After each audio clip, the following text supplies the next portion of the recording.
Olá pessoal, saudações rubro-negras. Começando mais um podcast Confraria Flamengo. Falar hoje do empate do Palmeiras com o Flamengo lá em São Paulo. Acho que a gente pode analisar o jogo em relação ao resultado, o número frio ali, o empate. Jogando na casa do Palmeiras é um resultado aceitável, né?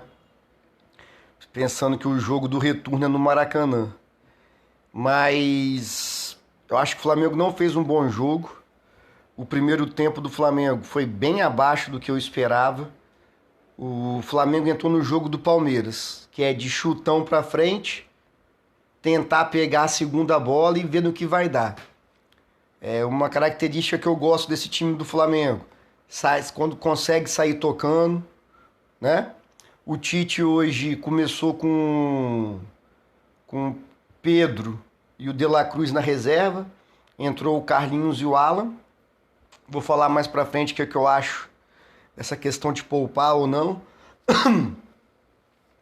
Então, o Flamengo saía sempre com chutão ou saía com zagueiro, já tentava fazer uma ligação direta. E para ver o que ia dar. Esse não é o jogo do Flamengo. Nós temos jogadores técnicos que conseguem botar a bola no chão, conseguem dar um drible, um passe, uma jogada diferente. E no primeiro tempo isso não existiu. Tanto é que os goleiros praticamente não fizeram defesa no jogo todo. O goleiro do Palmeiras foi mais exigido.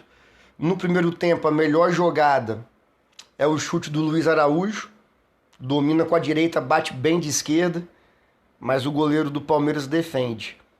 O Flamengo jogou também muito pelo lado esquerdo, muito com o Bruno Henrique, ótimo. O Bruno Henrique jogou bem, tá voltando a jogar bem. Essa sequência de jogos acho que fez bem para ele. Mas acho que faltou jogar um pouco também pela direita. O Flamengo era muito previsível, né? Lançamento comprido, buscando ali o Bruno Henrique, ver se dava uma casquinha e sobrava numa condição boa pro Bruno Henrique, para daí a gente tentar fazer alguma coisa. Como o Luiz Araújo não é um jogador... O Bruno Henrique é bom nesse jogo aéreo, né? Ligação direta lá, ele consegue dominar, consegue disputar de cabeça. O Luiz Araújo é um jogador baixo. Então, assim, faltou o Flamengo botar a bola no chão e jogar pela direita. A ausência do De La Cruz também dificulta um pouco essa qualidade para sair jogando. Inclusive o lado direito fica muito vazio, que o De La Cruz, quando o Flamengo sai jogando, ele ocupa todo o campo, né? Mas ele também fica pelo lado direito, jogando próximo ao Luiz Araújo. Luiz Araújo vinha de um jogo bom contra o São Paulo, fez um golaço. Então o cara tá, né, tá confiante e tal. E ele não teve só essa chance, que ele sai da direita pro meio, recebe o passe e chuta. Ficou muito isolado. Em relação ao Palmeiras, tipo assim, aqui no Brasil, se a gente falar mal do Abel Ferreira, a imprensa esportiva, Deus me livre falar mal do Abel Ferreira, porque ele ganha, é óbvio. É o atual bicampeão brasileiro, ganhou Libertadores, é inquestionável que ele vence. Mas ele é inimigo do futebol, mano. Entendeu? O jogo do Palmeiras é ligação direta o tempo todo. Ele coloca sempre dois. O Flamengo também faz isso, quando faz, né, tentando essa bola, essa ligação direta. Coloca dois, vamos supor, do lado direito, um lateral e o ponta, para ver se dá uma casquinha ali e sobra a bola nas costas dos laterais. Não tem uma jogada trabalhada. O Palmeiras estava jogando em casa. Entrou com 3 zagueiros, beleza, a opção deles lá, mas parou o jogo do Flamengo na falta. O Palmeiras, na metade do segundo tempo, tinha 18 faltas e o Flamengo tinha 9. Mas é claro que a transmissão ficou quieta, né? Então, parou o jogo do Flamengo com faltinha, antijogo. A Arrascaeta pegava a bola, falta. Bruno Henrique pegava a bola, falta. Qualquer jogador do Flamengo que conseguisse dominar a bola com uma certa liberdade vinha e sofria falta. Então, o time do Palmeiras, mas é um time bem treinado, é incontestável. É um time bem treinado. Os jogadores sabem o que tem que fazer, é um time robótico. E que não desiste. eu ainda vou fazer essa pesquisa. Se você for ver, a maioria dos gols do Palmeiras sai no final do jogo. É porque eles vão jogando aquele jogo, igual fizeram contra o Flamengo. Fizeram um gol que estava impedido, mas podia não estar. Eles vão, escanteio, bola parada, acham um chute que desvia. É impressionante. Eu tô falando disso porque é uma coisa que me impressiona. Eu reparo muito nisso. E o Flamengo, como eu tô dizendo, entrou nesse jogo que não é o nosso. O primeiro tempo todinho foi jogo de intermediário a intermediário.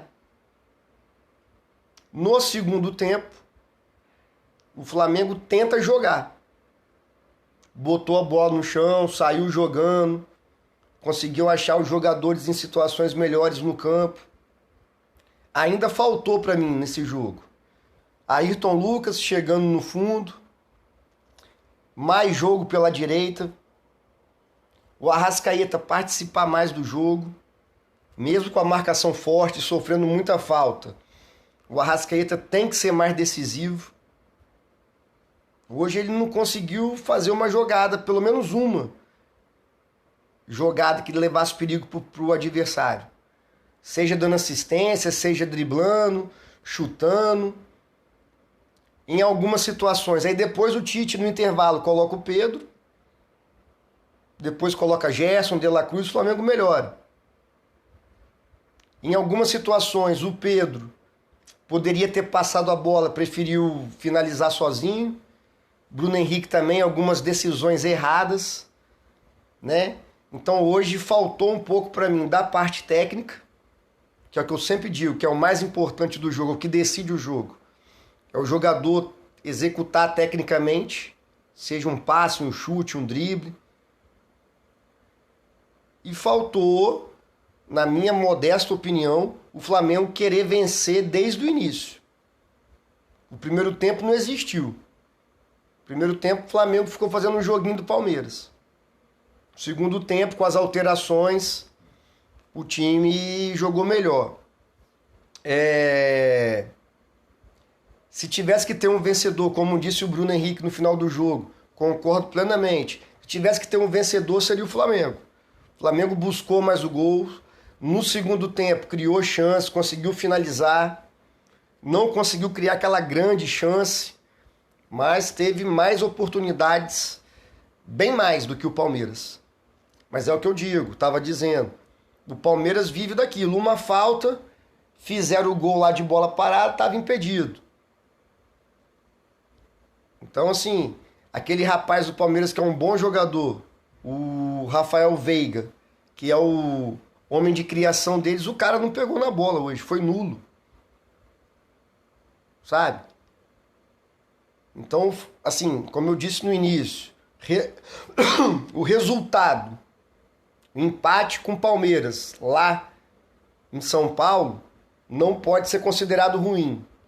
Agora, pelo futebol que o Palmeiras joga e pelo futebol que o Flamengo às vezes consegue jogar e pela proposta de jogo do Palmeiras e pela proposta de jogo do Flamengo, o resultado poderia ter sido melhor. O que eu estou querendo dizer? Flamengo não fez hoje marcação-pressão em cima do Palmeiras. Poderia ter feito. O time do Palmeiras não é um time técnico que consegue sair jogando, que se o Flamengo marcar pressão eles iam quebrar a nossa linha de marcação muito fácil. A primeira linha não ia. Eles iam continuar dando chutão. Talvez o Tite ficou com medo de adiantar o time e num desse chutão aí a bola ir nas costas do lateral. Pode ter sido isso também. Que a comissão técnica do Tite, o Tite, eles estudam o adversário. Pode ter sido isso. Mas acho que faltou o Flamengo, desde o início do jogo, jogar o que jogou no segundo tempo. Nós perdemos um tempo no jogo do Palmeiras, que não é o nosso, fugindo das nossas características. Então, a análise do jogo que eu tenho é essa, né? Aí eu queria falar especificamente sobre a questão de poupar ou não poupar jogador. Eu vi, né, a gente sempre vê no Twitter, principalmente, eu gosto de acompanhar no Twitter, alguns torcedores, cagando regra que não era para poupar o Pedro, não era para poupar o De La Cruz e não sei o quê, aí o Carlinhos, jogador que veio do Nova Iguaçu, foi substituído. Teve gente falando que ele não serve para o Flamengo, que é horroroso. O Carlinhos não recebeu nenhuma bola. Assim como o Pedro não recebeu nenhuma bola em condições de finalizar. O Carlinhos não é aquele centroavante que vai receber a bola na intermediária, driblar os dois zagueiros e fazer o gol. Não é característica dele. A bola não chegou para ele. No primeiro tempo, como eu já disse, o Flamengo entrou no jogo de chutão do Palmeiras. Tanto é que o Pedro entrou, tentou, o Pedro dominou algumas bolas boas, tentou fazer o pivô ali, mas também não foi bem porque não é o jogo dele. O jogo do Pedro é receber a bola dentro da área para tentar finalizar. Ou fazer uma tabela. Mas voltando à questão de poupar, é o seguinte. A quantidade de jogos é impressionante. Todo mundo sabe disso. Joga-se final de semana, meio de semana. Final de semana, meio de semana. Os jogos são intensos. Não tem mais aquele jogo meia boca, toquinho pra lá, toquinho pra cá. Não, é intensidade. Sem a bola, se joga muito mais do que se jogava antigamente. Hoje em dia o futebol tá virando um jogo de basquete. Não é todo mundo ataca, todo mundo defende. É assim mesmo. Então, com certeza absoluta, eu não consegui ver toda a entrevista do Tite, peguei só um pedaço, que ele fala disso, eles têm acompanhamento médico, fisiológico. Nenhum técnico vai pegar o Pedro, que é o artilheiro do time, e vai deixar no banco porque ele acha que o jogador está sobrecarregado. Não. Se faz uma série de exames. Eu sou professor de educação física, vou fazer 20 anos de formado. Me formei aqui no Espírito Santo, na Universidade Federal do Espírito Santo. Há 20 anos atrás, a gente corria na pista com um professor de fisiologia lá, de biomecânica. Depois ia para o laboratório lá. Ele pegava um aluno, porque era muito caro, não dava para fazer em todos esse exame. Tirava uma gotinha de sangue e ali analisava a quantidade de ácido lático. Não vou entrar em detalhes do que significa, mas já dava para saber, há 20 anos atrás, se tinha muito desgaste ou pouco, como é que o corpo reagiu. Hoje em dia é tudo mais avançado. Então, se o Tite poupar algum jogador, não é da cabeça dele, é porque o cara tá para machucar. Tá chegando no limite.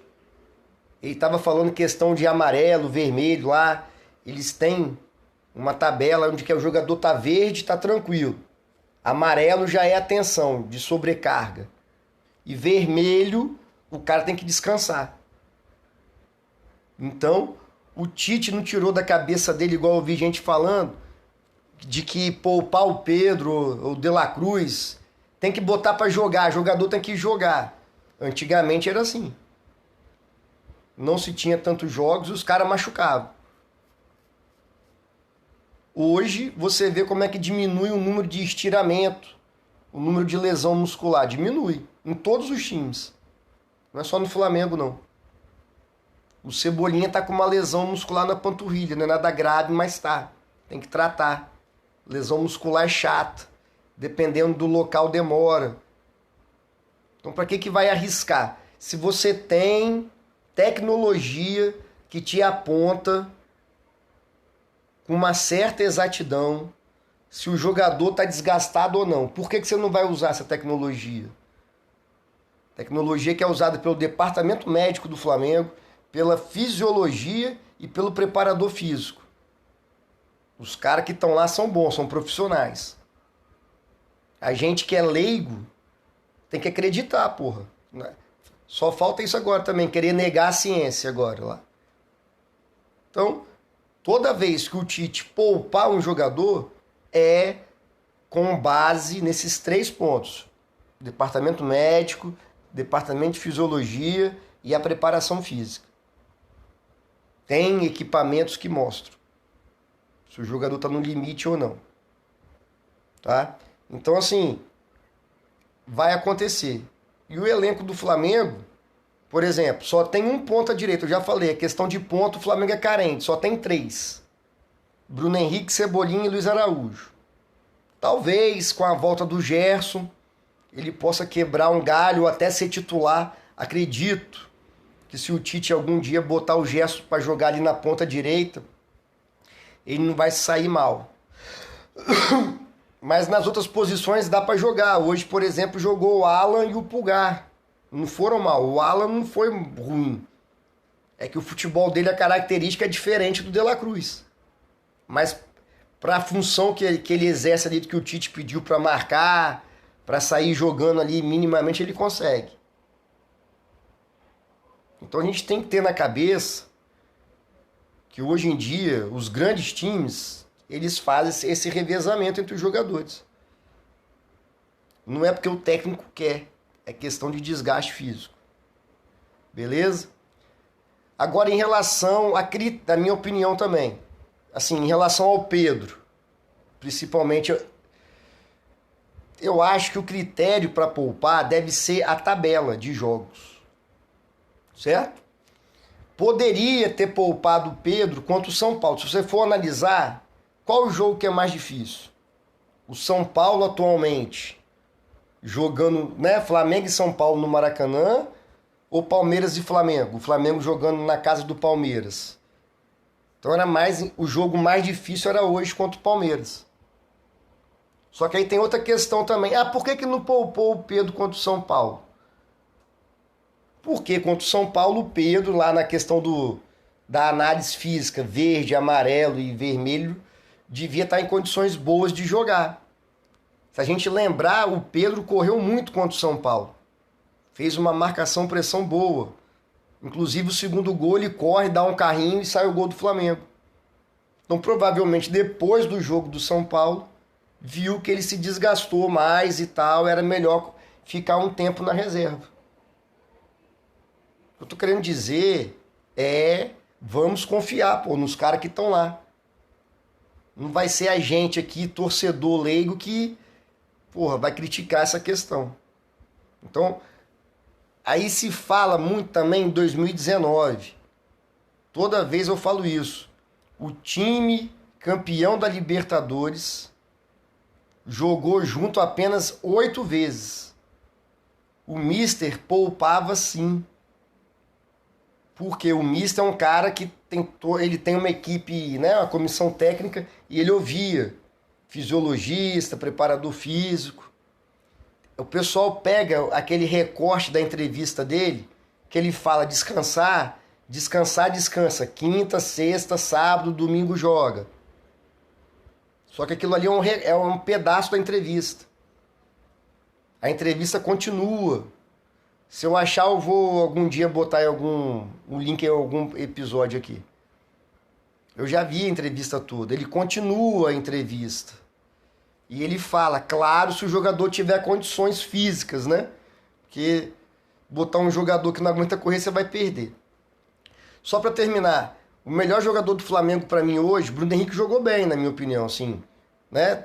Ninguém se sobressaiu tecnicamente, mas o Bruno Henrique tentou, conseguiu algumas boas jogadas pela ponta. Mas para mim, disparado, o melhor jogador foi o Rossi. Não pelas defesas, as poucas vezes que o Palmeiras foi, ele defendeu bem, seguro. Mas o Rossi é muito bom com os pés, cara. É impressionante. Tem um lance que o Palmeiras cabeceia, ele pega a bola, não é chutão pra frente. Ele lança no pé do Pedro. Só que o Pedro toma a decisão errada. Era pro Pedro tocar pro Bruno Henrique. Só que o Pedro não consegue tocar e tenta driblar, perde a bola. No próximo jogo do Flamengo, observa. Se bem que vai ser difícil porque é na altitude, né? Na altitude a bola fica mais leve, é mais difícil pro goleiro acertar esses lançamentos. O próximo jogo contra o Botafogo, domingo que vem, 11 horas da manhã. Tá?